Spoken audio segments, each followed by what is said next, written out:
কথাগুলো আমি কিভাবে শুরু করব আমি বুঝে উঠতে পারতেছি না। যে মা এত কষ্ট করে বড় করলো, সেই মায়ের সাথে এইরকম অন্যায় কাজটা কেমন করে করতে পারলো? 7 দিন হয়ে গেছে মা মারা গেছে, তার শরীর থেকে মাংসগুলা কয়া কয়া পড়তেছে। তারপরও একটি ছেলে মেয়ে এসে দেখলো না এই মাকে। শরীর থেকে পচা গন্ধ বের হচ্ছে।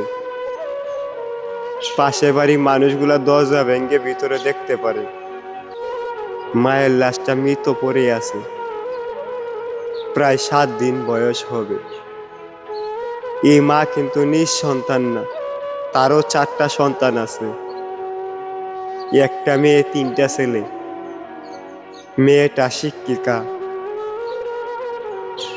ছোট ছেলেটা সচিব, মেজো ছেলেটা বিশ্ববিদ্যালয়ের প্রধান শিক্ষক, বড় ছেলে কানাডার প্রবাসী। যে মায়ের কারণে তোরা এত বড় হইলি, সেই মায়ের সাথে তোরা এই অন্যায় কাজটা কেমন করে করলি? যেমন ব্যবহার তোরা এই মায়ের সাথে করেছিস, ঠিক সেই রকম ব্যবহার তোদের সন্তান তোদেরকে একদিন ফেরত দেবে। তোদের ভাগ্য ভালো, তোরা একটা ভালো মা পাইছিস, কিন্তু মায়ের ভাগ্য খারাপ, একটাও ভালো সন্তান পাইনি।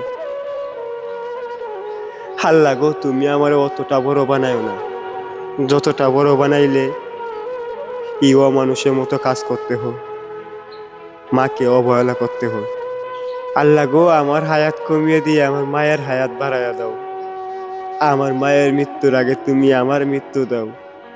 কারণ আমার টাকা পয়সা চইলা গেলে কষ্ট করে আমি টাকা পয়সা কামায় নিতে পারবো।